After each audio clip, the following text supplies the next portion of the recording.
Good afternoon, folks, and thanks for joining us. Welcome to Kickin' It with Tim and the Mechanic. My name is Tim Wheaton, joined as always by the Mechanic, Brandon Catino. How are you doing today, sir? I'm good, man. It's always good to talk some kickboxing with you. You know what? And the last couple of weeks, it's been 2 weeks in MMA. It's been 2 weeks in normal fight.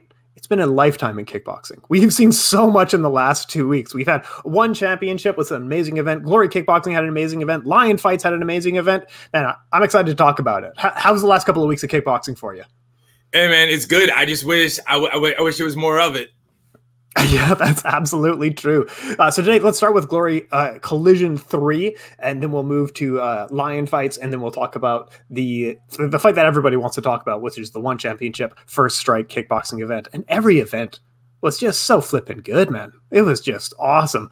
Let's jump right into Glory Collision 3. On the main card, I was covering this one for the website. We had Sergey Masleboyev in a split decision defeated Donegi Abina. This was an insane fight. They were trading flurries back and forth. Both of them were so technically sound, mixing high and low really well. It's kind of a weird thing where he got Masleboyev got a body shot and he called it a low blow. And then he tried to kick him in the head, but it clearly wasn't a low blow in that. Abina looks so sharp. His leg kicks are so flipping good. He's only 23 years old and clearly has a couple of flaws, like he falls out of position. But he has a bright future ahead of him. Losing a split decision like this isn't any shame at all. He's clearly so talented. What do you think of this fight? What was your analysis? No, man, it definitely was a good fight. Saying like you said, Abina's definitely up at he's young. He's been around, had a couple of fights, not go his way, but like you say, he's young in kickboxing, so I mean he'll definitely bounce back. No, absolutely. He's lost his last 4, and certainly no shame in him. 2 of them were title fights, and he's only 23 years old. A close loss to Masleboyev now. I mean, the future is bright for him. He keeps developing, keeps getting better. Clearly, he needs to work on his cardio, but the base of what he's doing is so good. Well, yeah, I was gonna say his last fight, because the fight before that he had the Tavares fight. Yep. I actually thought he won that fight. He thought he won that fight because even after the fight, and they announced, Tavares looks at, turns to him, kind of hug him up, dap him up, and he basically looked at him and was like, "Yo, I won that fight." And then, of course, that's when they kind of got into a little controversy afterwards, talking back to each other and stuff like that. But yeah, man, but but that's why they say sometimes, hey, man, when you leave it to the judges, these things can happen to you, And it's tough in kickboxing, right? You put the shell up, you cover it with your hand, you do a high guard. It's tough to break into it sometimes, but yeah, he's, like you said, a split decision loss and then another loss where he was in line for winning and then a couple of title fights. This guy's good. This guy's got a bright future ahead of him, right? He's great for the weight class at light heavyweight. I'm excited to see. I know Masleboyev, he's going to be probably fighting Vakitov next for a title, I assume. I could be totally wrong on what's going on with that. But yeah, we should probably talk about the winner. Masleboyev, I assume he's next for Vakitov, yeah? No. They had already announced it at Collision, but for the next February, it's going to be Tavares versus Vakitov. That's right. And they had fought years back. And it's been, what's great about European fighters sometimes? Like, they brought him in to do a stare down. They wanted to trash talk, and both of them are just like, "Yep, that's the next fight." It's like neither of them are cutting a promo at all. Nope. I think of the two, you knew that like Tavares maybe would do it because his English is better. He's kind of more of the brash. While Vakitov is the guy's like, "Oh, I let my action do the speaking for him" type of deal. But I think, but like Tavares said, he's more mature, he's more professional than he was when they first fought.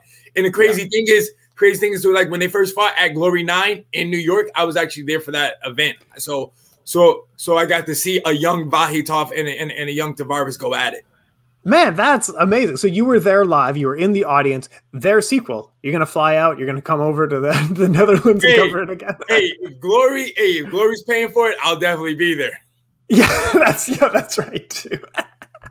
Dude, maybe we'll send a request. We'll say we'll cover the show. We'll see what we can get done for you, man. Hey. Neither of us have the hookup, but we'll pretend.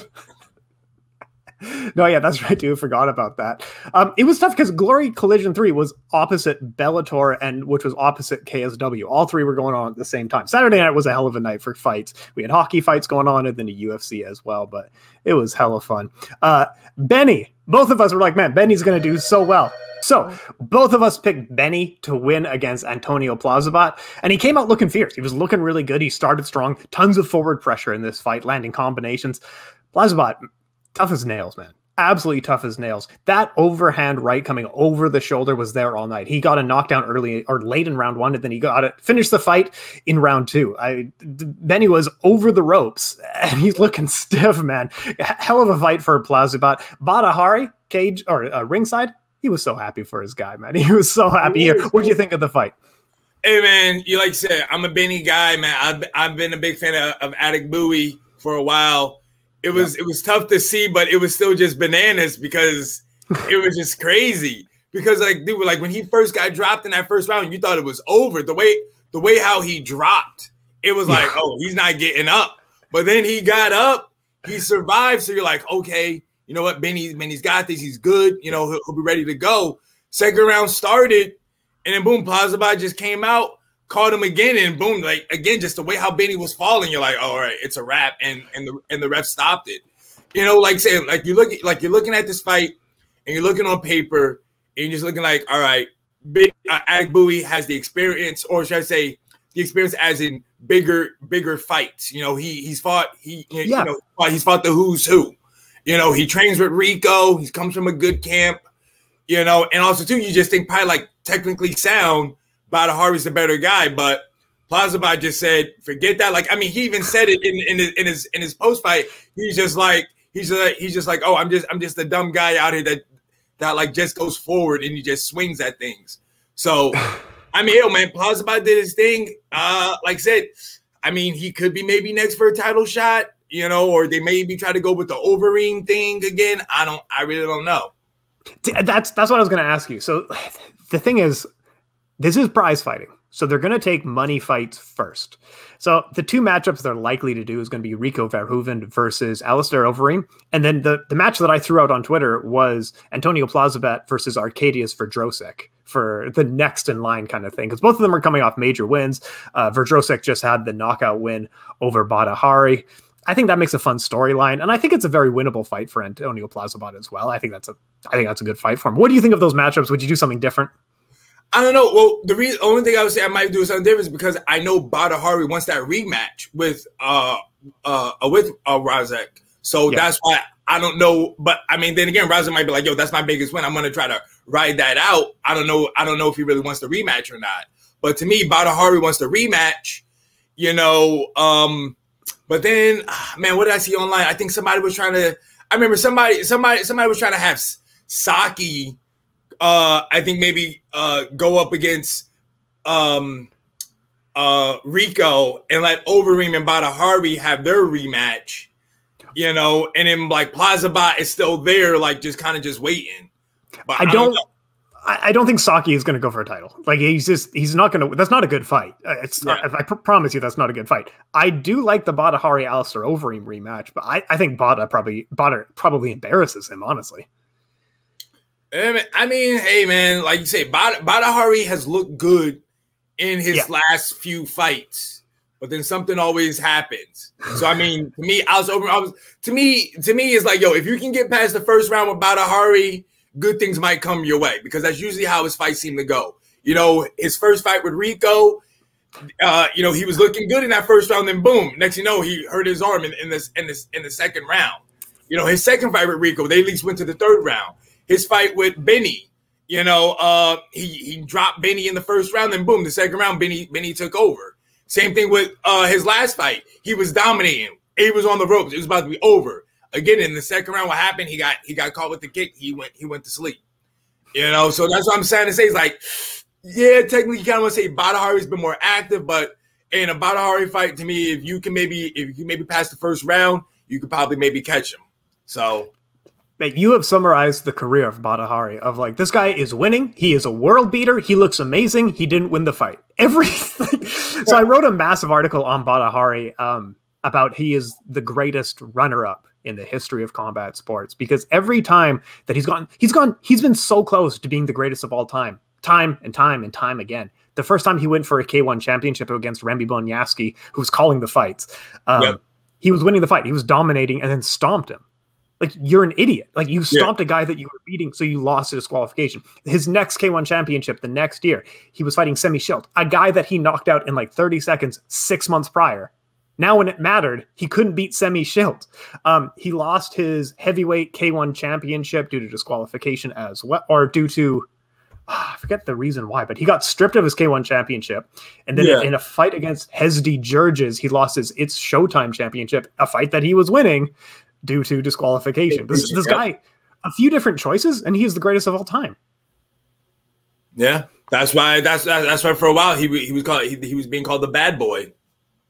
It fits. It just really fits. You know what? And he was calling the fights. I kind of liked it. I like Badr Hari. He was. I thought he was going to be kind of trash talking these two guys, but he called it quite fair. Yeah, no. I mean, like I said, he had good analysis. He knew, like, I mean, especially in the co-main, because he knew Mike's gym. He knew Saki from training with him, so he had good insight, you know. And like I said, like I mean, he kind of was a little bit trashing McSweeney, but he was doing it in kind of like not a bad way. No, I think you and I were probably, we knew. If you bought a kickboxing broadcast, you kind of knew what was going to happen in the McSweeney Gokhan Saki fight. Yeah. I mean, and the thing is that Gokhan Saki and Badr Hari have fought before, and they've trained together. They have a huge amount of respect for each other. Like Badr beat him in the first round. I think it was for an It's Showtime championship. Just a really quick knockout, and they showed so much respect for each other. They took photos with each other's family after the fight. But he said, well, we'll jump to Gokhan Saki for a second, but he said Gokhan Saki's leg kicks are like a whip. Of all the guys that he's fought, Gokhan Saki, this little guy who kind of is a cruiserweight, kind of a light heavyweight, kicks harder than anyone. Gokhan Saki earned 3 knockdowns off of leg kicks, or I think it was 2 knockdowns off of leg kicks. James McSweeney could not get up from the leg kick onslaught, and it was amazing to see. 6 years away, I mean, the crowd was going nuts for him, and Twitter was clearly happy for this guy. And then he gave credit to Ernesto Hoost. And his leg kicks look like him. He did the entire, like, lean your entire body over, so you're almost like a straight line when that leg kick comes around as like a whip. And it was great to see him give a shout out to Ernesto Hoost. Like, what do you think of the fight? What do you think of the future of Gokhan Saki? And great fight. I mean, hey, even McSweeney he showed some skills, showed some heart. You know, like I said, because I think the fight ended in the second round. You know, so I mean, you know, it's not like, you know, Saki just went and blew right by him. You know, like I said, you know, he did those leg kicks over and over and over, and they just added up. But now, man, like saying Saki looked good. I don't know. To me, like, yes, I know Saki has fought at heavyweight, but I guess I think of him as a light heavyweight. You know, small. Yeah, exactly. You know, like say, I remember when he had his fight with Tyrone Spong, and you know, Tyrone Spong unfortunately broke his leg, but that was a light heavyweight fight.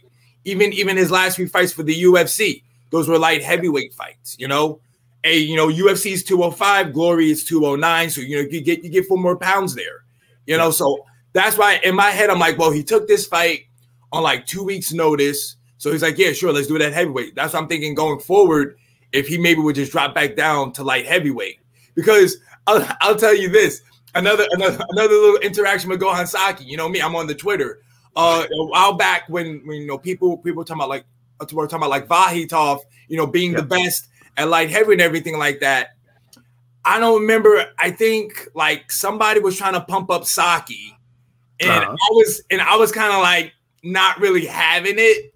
You know, because at the time I was like, nah, man, you know, Tyrone Spong's a little bit better. And I was like, yo, like Vahitov's doing his thing. And I remember I tweeted something out like in this little thread or whatever. Saki actually like responded back to me saying like, oh, let me know when he has as many titles as me and is like making all this money like me and stuff like that. And I was just like, whoa, the rebel has spoken over here.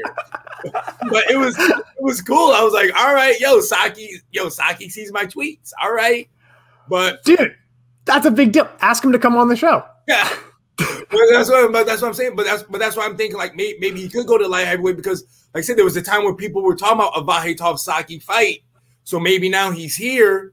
Like I said, you know, he gives himself time to get himself down to the weight class. Maybe that's where he goes.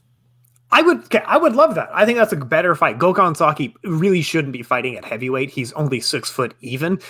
He was very impressive that he could make a career for like most of his career was fought at heavyweight, and that was surprisingly impressive that he could do that. But yeah, height wise, he is very much a light heavyweight. Him versus Vakitov, I love it. There's a little bit of a history there. He's trash talking him, saying his titles aren't as good as my titles. I love that. Yeah, let's do that fight. And then I guess they're busy for a little while, but we'll get around to that. We'll get it done in time.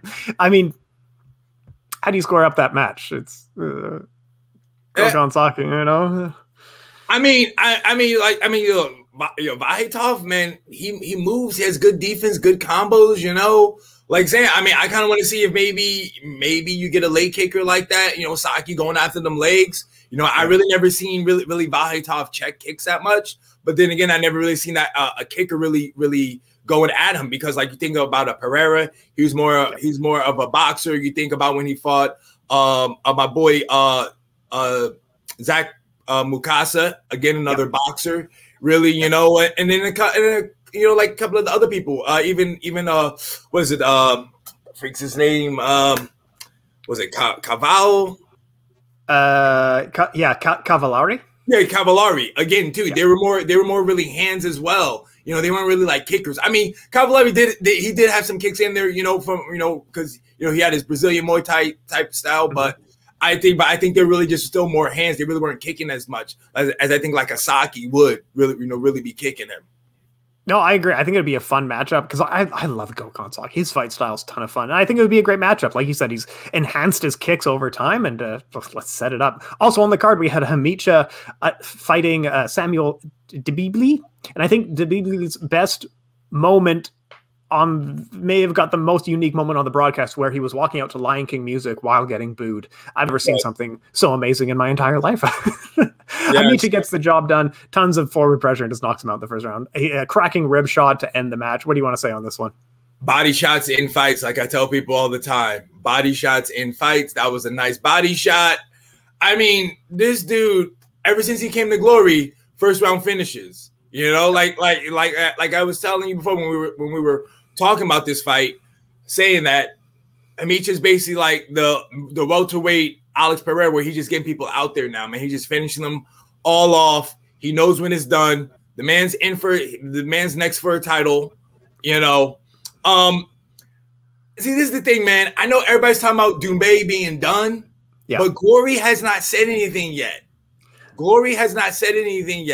And like, yes, I know Doumbé made this video, put it out on social media, and I think I know he said, like, you know, oh yeah, I'm retired, but is he really retired? Because I say Glory has not said anything, you know, and like I said, and Glory does allow people to do MMA fights, you know, like I said, they had Pereira do it.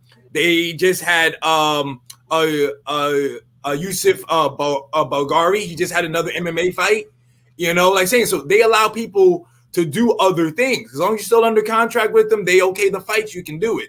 So that's what I'm saying. Like, Glory has yet to say, oh, Cedric Doumbé is no longer, on the team. He's no longer the champion. So that's why I'm still thinking he's still in there. They want to let him get his MMA fight in, see how that goes. Maybe come February at the next show, it'll be Doumbé, Hamicha, like everybody wants.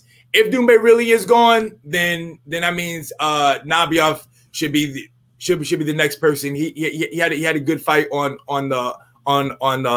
Saturday night as well on Glory 79 versus Troy Jones. No, absolutely, and I totally agree with you. We don't entirely know. I thought Glory would have made an announcement on this broadcast regarding what they're doing with the title, what they're doing with Cedric. Cedric fights, I think, this Friday or something like that. He fights really soon. Next week. I think it's no. Is it? I think it's next Friday. Next Friday, November. I know it's early November. So lots of time to set up if they want to put him on the February card. There's tons of time for it. Hamicha's got 4 first-round finishes in a row in Glory now. Man, this is a great fight. This really hypes it up. I think that's a great matchup. And I love the way Doumbé has adjusted his style over time. So he was a little bit more of a decision fighter, and now he's just a bomber. He just absolutely throws power. He completely, like, he's knocking everybody out at this point. But yeah, we'll see what the future holds. It's a little bit up in the air for these guys. Rico Verhoeven finishes the Grudge trilogy fight with Jamal Ben Saddik. What a war this was. Jamal Ben Saddik was winning the first few rounds. He scored multiple knockdowns in round 1, in round 2. He opened a cut on Rico Verhoeven's face, and like he's not recognizable at this point. Jamal himself had a major cut on his shin. This was an absolute war. Both of them were trading shots, looking rough. This was an absolute bang-em-out war. Eventually, Rico did swarm over him, got some huge overhands coming over the shoulder. Jamal just couldn't recover. Going in from round 3 to round 4, he looked like he was still kind of out of it. He's leaning over the ropes. He didn't quite look conscious, but what an absolute, like, how much grit does Rico Verhoeven have? He's got his 10th defense, and it wasn't easy. What do you think of this heavyweight title fight? Let's see. We had this heavyweight trilogy, and we had another one in boxing. Boxing, kickboxing. Kickboxing definitely, hands down, was the better one. It was, yeah. They both were good, but Rico and Jamal Ben Saddik was a little bit better. Sorry, I could be biased, but I think it was just more exciting. Hey man, kudos to Ben Saddik. Like I said, the dude hasn't fought since 2018. You know, and he was scheduled to just have a regular 3-round fight with Attic Boo. He's gonna have the rematch, and then boom, next thing you know, they say, all right, you know what we're gonna do a title shot with you. So all right, so that's another 2 rounds. Now, yes, I know in the interviews, the pre-fight interviews, he was saying like, hey, I'm just training for a fight. Doesn't matter if it's 1 round, 3 rounds, 8 rounds, 10 rounds. I'm just here for a fight. Yeah. Hey, like I said, he's a big guy. Like I said, him and Mike's gym, you know, he definitely did change some things up. Like I said, I definitely think he did look a lot slimmer. He looked like his body was in better shape than he's ever looked before. You know, but again, like to me, it looked like he just got tired. He was just gassed, you know, and he just never recovered, because even in that 4th round, you know, when he got dropped and he got back up, he was kind of just leaning on the ropes. The ref was basically like, yo, do you want to continue? And he was just like, no, I'm good. And he looked at his corner, like saying, yeah, like, because they even knew, because in that 3rd round, like, he was exhausted. Like, he wasn't throwing anything. Like, in that end of the 3rd round, when Rico was just swarming him, he was just covering up. And sometimes he wasn't even covering up. He was just blocking it with his face, because he was just that tired. He couldn't lift his arms up. You know? So I mean, I mean, like my saying, like, if that was a 3-round fight, could have been different. But hey, Rico had those championship rounds, you know, and like I said, it was in that 4th round. That's where he got tired. Yeah. Ben Saddik, in all 3 of his matchups with Rico, he dominates the 1st round and dominates most of the 2nd round as well. Rico really has to dig deep to get any wins against this guy. He's the biggest guy on the Glory roster, and they make some classic fights against each other. And you get to see a little bit of very veteran corner work that you sometimes get in boxing, where like if your fighter needs a little bit more recovery time, you can drop the ice, your stool can get screwed up. You just need a couple more seconds. Mike's gym, they were arguing with the referee of like, oh, did the round start? Oh, is the round supposed to start now? Hey, just trying to get him some more recovery time, right? Exactly, dude. That's just a veteran coach right there, man. Mike's like, what? Like, hey, he's just trying to give his guy some more time, man. He's a smart guy like that. He gave every opportunity to recover. The referee, I don't think, was going to stop the fight. Like, he scored a knockdown. I think he got up. I think he would have continued, but it wouldn't have been a different conclusion. Rico Verhoeven, it's tough to say what's next for him, because I think it's probably going to end up being the Overeem fight. But is there another fight that you would want to see, whether it's someone like Plazibat or Verdrosek or Badr? I don't know. Like, who else is out there, right? No, actually, I mean, to me, Plazibat would be great. You know, I mean, I think he, like I say, he's definitely knocking on the door, you know, but like I said, I think they might try to get that Overeem fight in, because one of those things was like, I was like, oh, all right, cool. Like, we could see him versus Badr, like right off the bat. That's what I was thinking. But then it's like, well, if you're Glory, maybe you want to try to get as much as you can out of Overeem. You don't really know how much he has left. So maybe let's just get him that title fight right away with Rico. But who knows? I mean, man, like I was thinking about like fights. You were just talking about, oh, what's next? I want to say, I feel like, I think it was Badr Hari for Saki was saying, was trying to say like, oh, you know, who should be next for Saki? I think he tried to give him, Andy Rickers, you know? Oh, yeah, okay. Yeah, you know, but I don't know, like I said, I think Saki should drop down to light heavyweight. But I was thinking, like, I know these guys have kind of had tension, but I don't know if Badr Hari would want the fight. But I think Badr Hari versus Jamal Ben Saddik would be nice. you know, but I just remember Badr Hari was like, nah, he don't want this, you know. But I don't know, because I don't know if it's maybe because, you know, they're both Moroccan. Maybe Badr Hari didn't really want to do that, you know, type of deal. But I mean, I'd be down for it, you know. I would like to see what Badr, but then again, like I said, man, maybe Badr wants to rematch, you know. Like to me, man, heavyweight and Glory, there's so many options now. It's like, yo, put them all together. Let's just see what happens. Like, say, like, I mean, there was talk when Overeem got signed, Saki's coming back. Everybody's talking about like, oh, let's get a 16-man tournament going again. You know, which you could, because I mean, what's the name is actually training with Badr Hari now. Yeah. But I don't know if he's still signed with Glory or not. He might be a free agent. Wilness.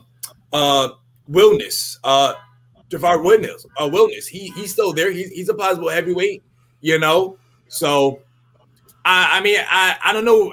Like Rico, man. Like, to me, I don't think there really is that true #1 contender anymore. Like, say it was Benny, but Benny got knocked off by Plazibat, so hence why you kind of say, all right, well, maybe Plazibat should be the guy. But you know, they want to do the Overeem fight, so that's why you think like they're probably gonna do the Overeem rematch, you know. But you know, we shall see. We shall see what the matchmakers come up with. I think because we always have to draw a line between like, is this more sport or is this more entertainment? And whenever we go a little bit more entertainment, that's the funner fights, whether it's Rico versus Badr Hari for a 4th time or we do Rico versus Alistair Overeem. I think those are the more money fights there, but they're not quite the #1 contender fight. However, when you had Rico versus Badr Hari the last time that they fought, that was the 2nd most watched sporting event in Dutch history. That fight did really huge numbers in the Netherlands. So I think that there's just so many good opportunities for Glory.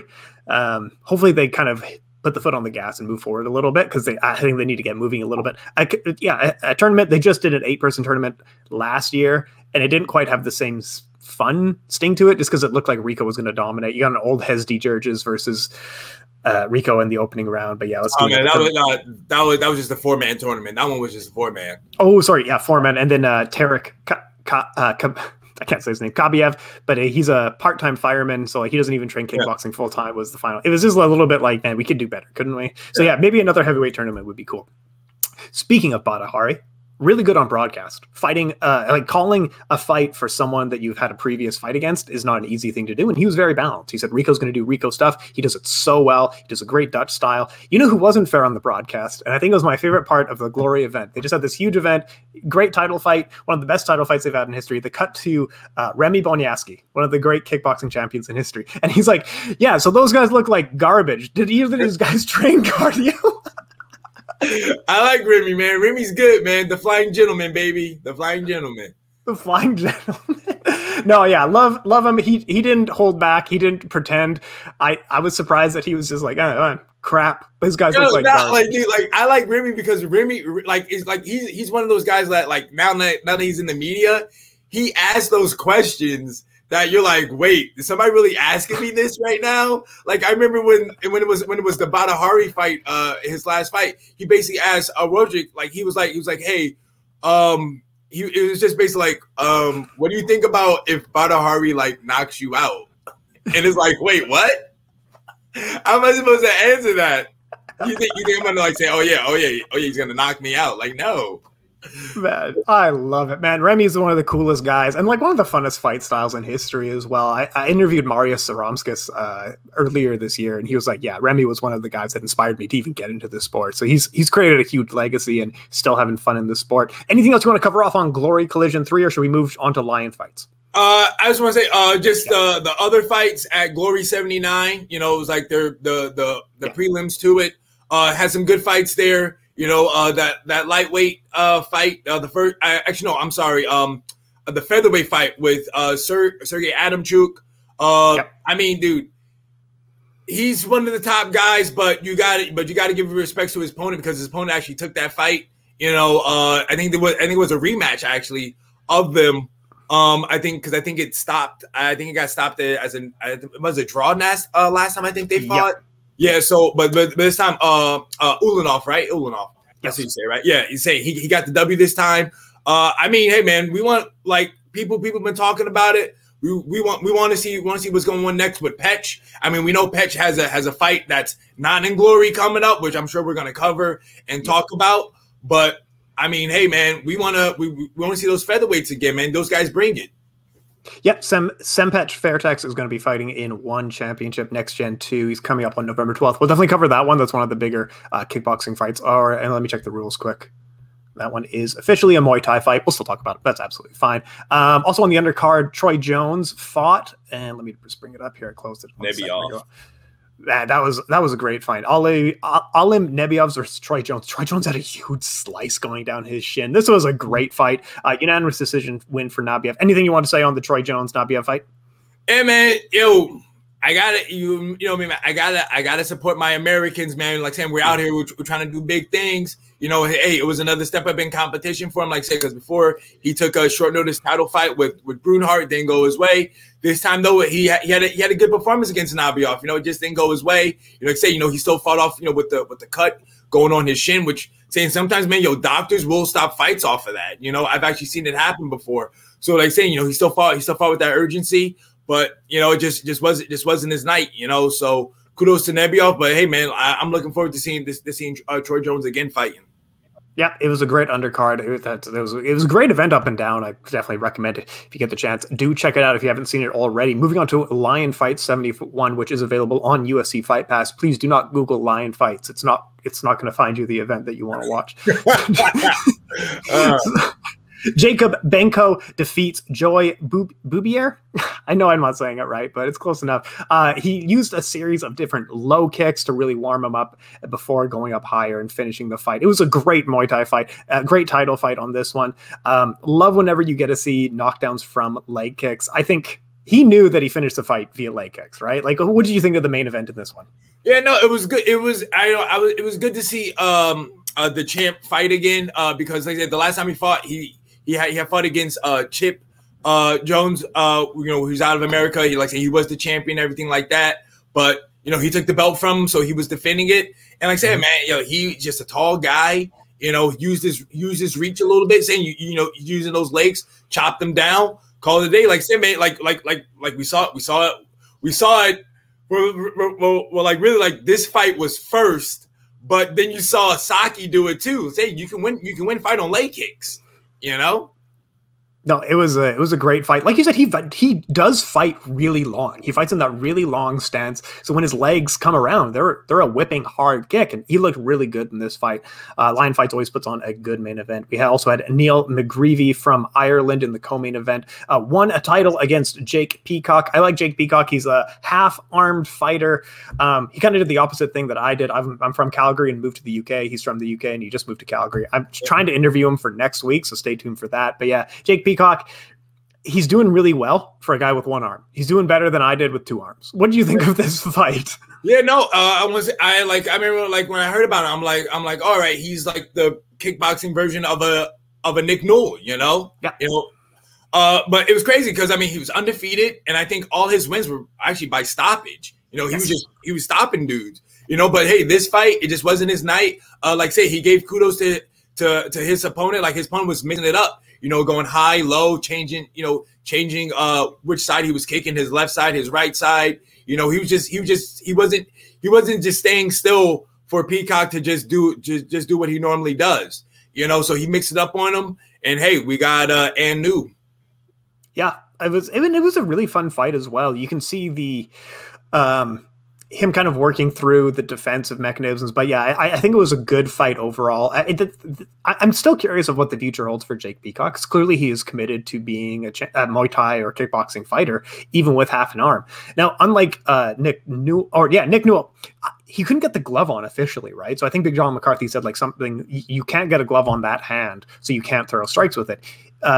Peacock has enough of an arm that he can get the glove on, so he can officially throw strikes, but it's a defensive mechanism purely, right? Yeah, I think he just used it to just catch kicks, because that's what I really feel like he used it for. He just usually catches kicks and then he counters or he does drop it to block, you know, maybe body punches. Yeah, it was a really fun fight as well. The Lion Fights card was really good. We also had Kwang Tung Real Fighter versus from Scotland Alex McGregor. I felt like Real Fighter here. He's I think he was just kind of playing around for a lot of this fight. Once he got going, once he realized what was going on, he kind of was a slow starter. But by the end, he was absolutely dominating this fight. And he had a huge height disadvantage in this fight as well. But yeah, Kwang Tae looked really good. What do you think of this matchup? Honestly, I mean, I don't know if maybe I'm seeing the same thing as you or not, because to me, I thought McGregor was winning this fight hands down. Like, that's what I mean. Kwang Tae was a slow starter. All right.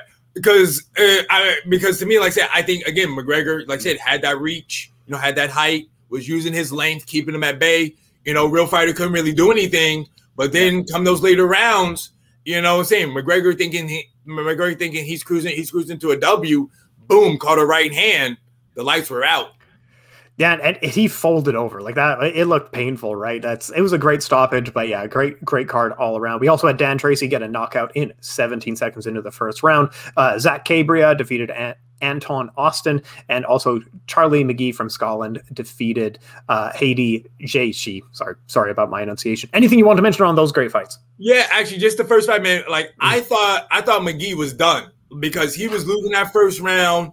I was like, oh man, like it's over for him. But then boom, the second round came.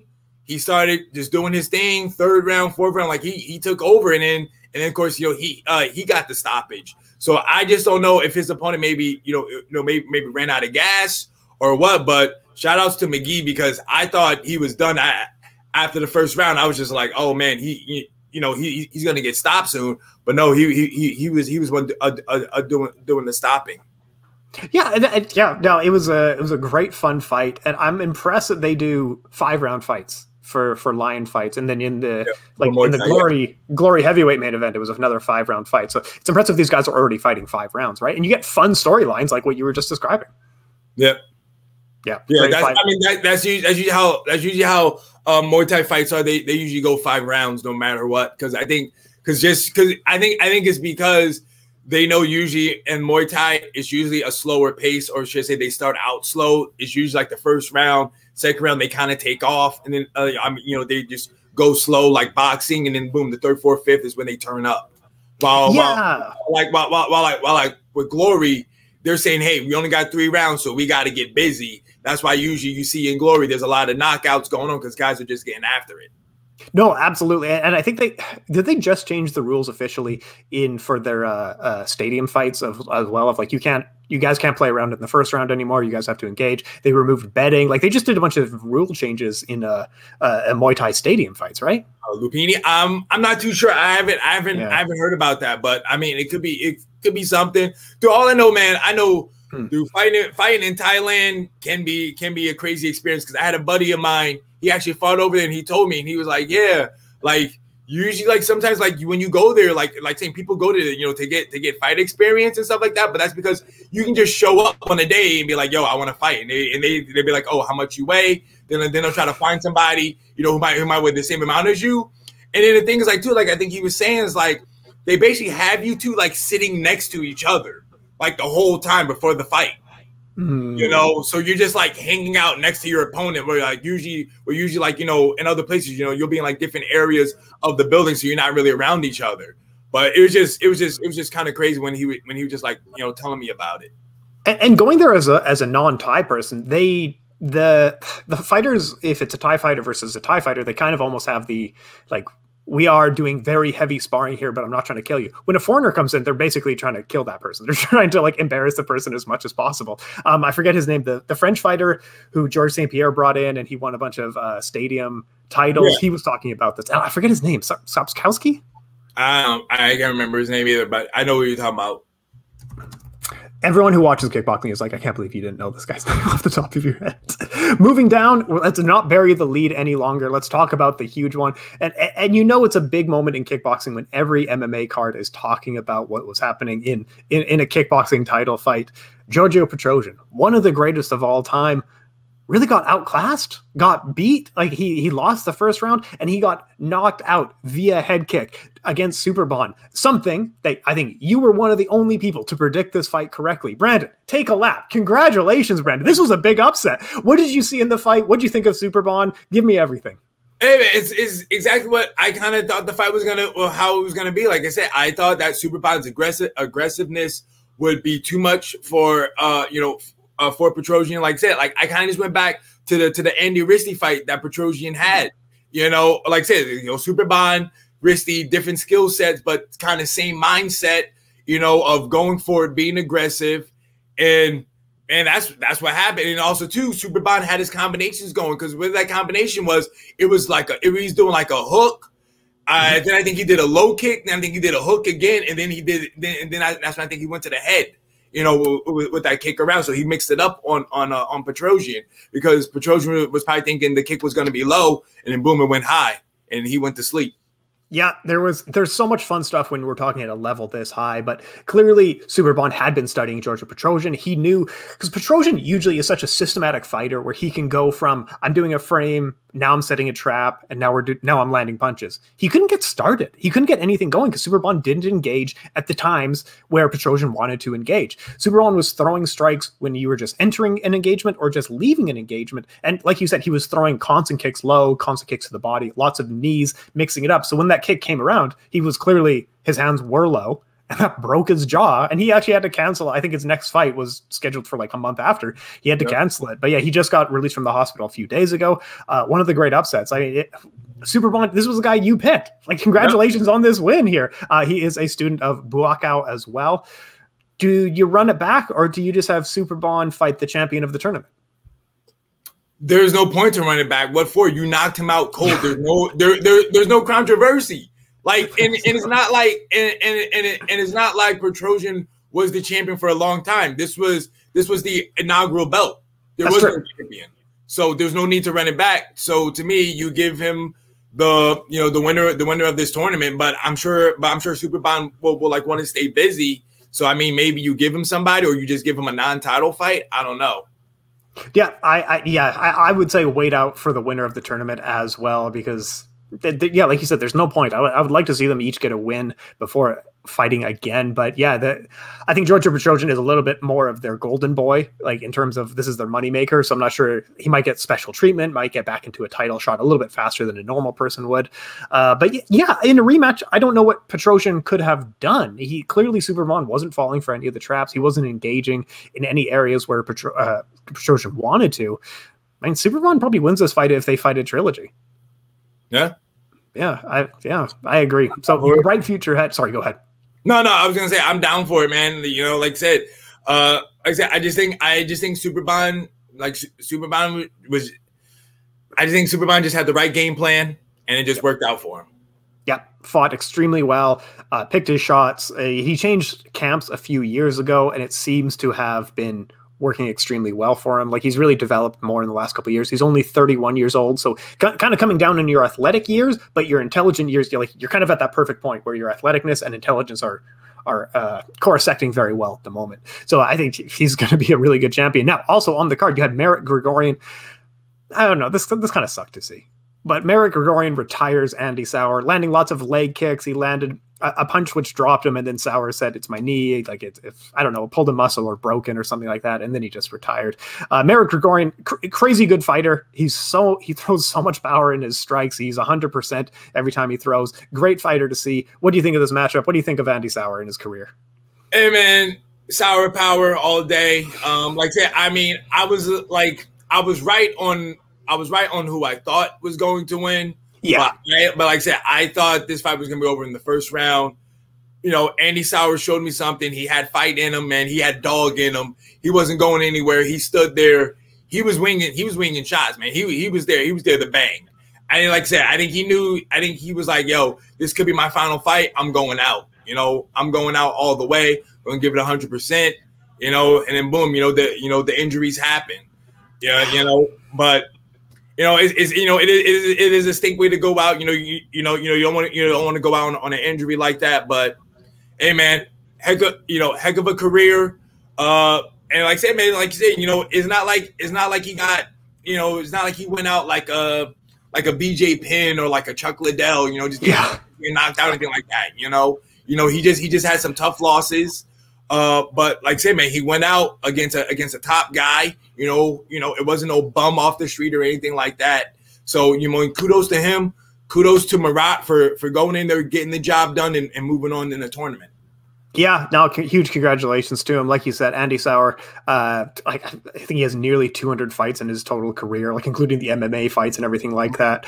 And he's not even that old. Like, he's only 38 years old and has nearly 200 fights. If his body's a little bit beat up, that's an understatement. Like, huge congratulations to him on an extremely successful career, created a great legacy. And yeah, Marek Grigorian, really looking forward to how this tournament progresses, because we also had Chingiz Alazov just quickly made light work of Sami Sana.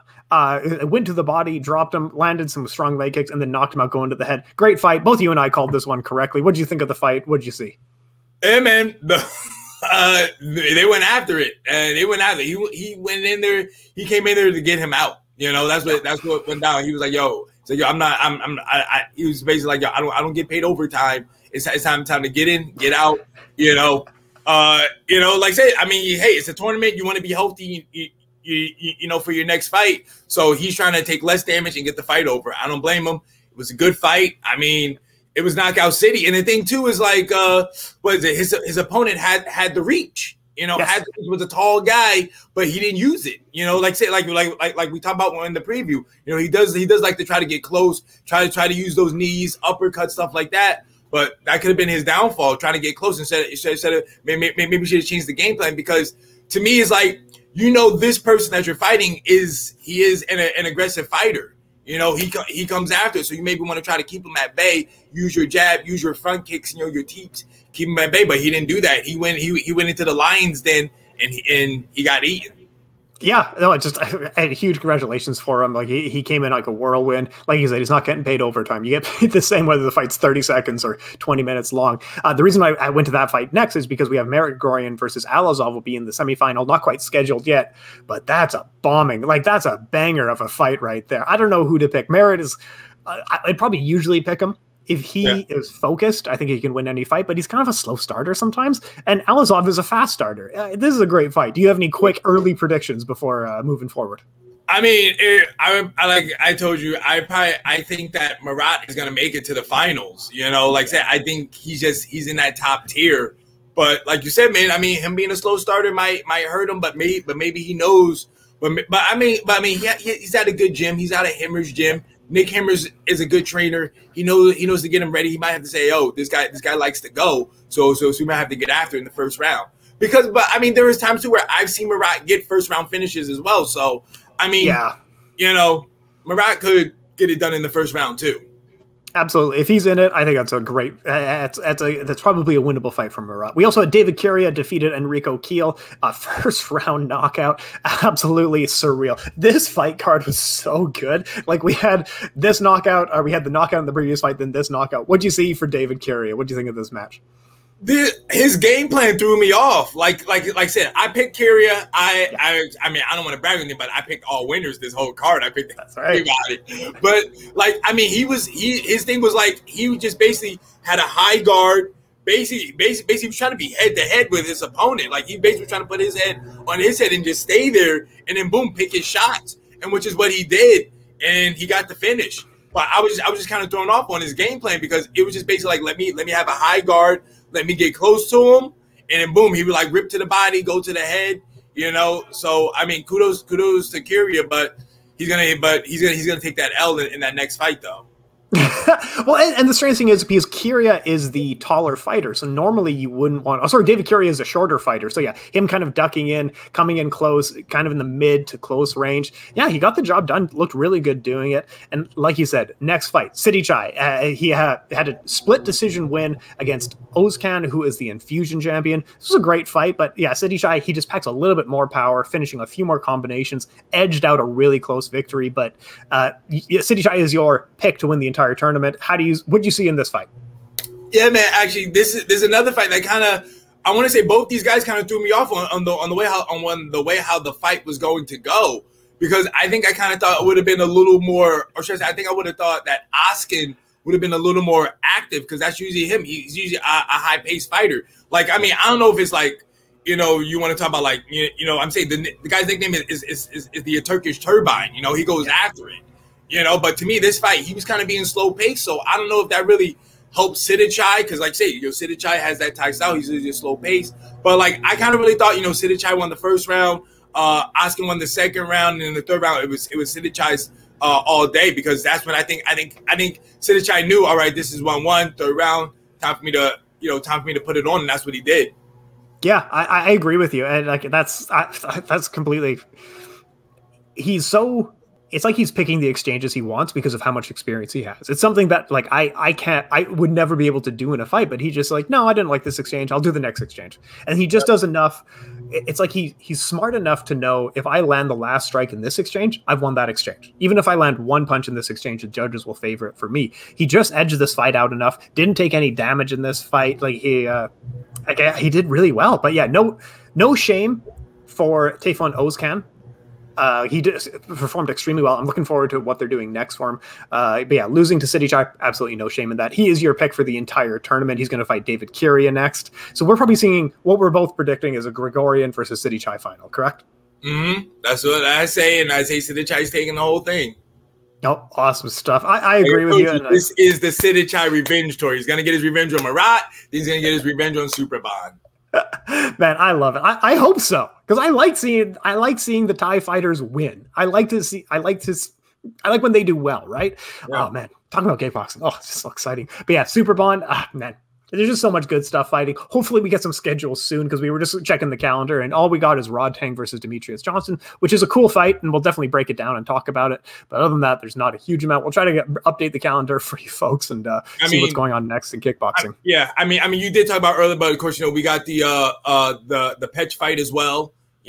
So we got to show some love to him. But yeah, like I know Lion Fight has a show coming up. I think in December. They're gonna be back in Boston.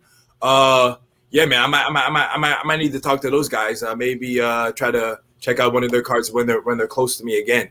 That would be great. Yeah. But I mean, there's some fights. They're saying they got some fights coming up. We just gotta keep our eyes open.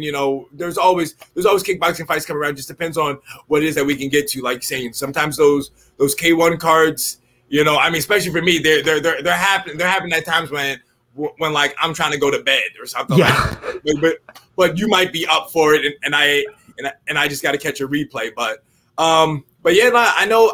Like I said, I know one does have a show this coming week. They got like 2 kickboxing fights, but really nothing to really talk about, nothing to really get us out of our out of our seats for. So don't worry, people. We got you guys. When the big things come up, we'll definitely we'll definitely talk about them. Yeah, so no schedule. I was going to say 2 weeks from now. That's kind of enough time. And then we have a couple of kickboxing fights going on. And then maybe 2 weeks from now is the next time we'll sit down. Is that reasonable? Yeah. All right, that cool. sounds good. All right, deal. Okay, so my name is Tim Wheaton. Check me out, Tim Wheaton MMA on Instagram and Twitter. We are the Fighters First Network. This has been Kicking It with Tim and the Mechanic. Make sure to check out the Fighters First shop. We got some really cool t-shirts on there, which I will put up on Twitter and the Instagram again. So folks, make sure to check that out. Brandon, sing the people out of here. Where can they find more of you? Of course, you guys can follow me on Twitter and Instagram at bcatinotsma. Of course, like Tim said, we got a shirt for the show, Kicking It with Tim and the Mechanic on FightersFirst.shop. You like the show, support us. Go tell your friends about it. Also, you guys make sure you like and subscribe, and also comment on the show. Let us know what you guys want to hear. Maybe you want to get our thoughts on maybe who do you think is the best pound for pound kickboxer going on right now? Who's the best heavyweight? Who's the best lightweight? 70 kilos right now. Whatever it is, let us know. Give us some ideas. Give us some things you might want us to talk about. Some topics. We could maybe go back into the K1 Grand Prix days. We could maybe talk about the It's Showtime days. Maybe do a career review of somebody. Like an Andy Sauer who just retired. Give him some praise or something like that. Like I say, guys, let us know. But you gotta hit us in the comments. Let us know that you like the show. Give us a subscribe, and like I said, tell your friends about it. Awesome. Brandon, you are absolutely the best. I'll talk to you in like an hour anyway. All right, see you later, folks.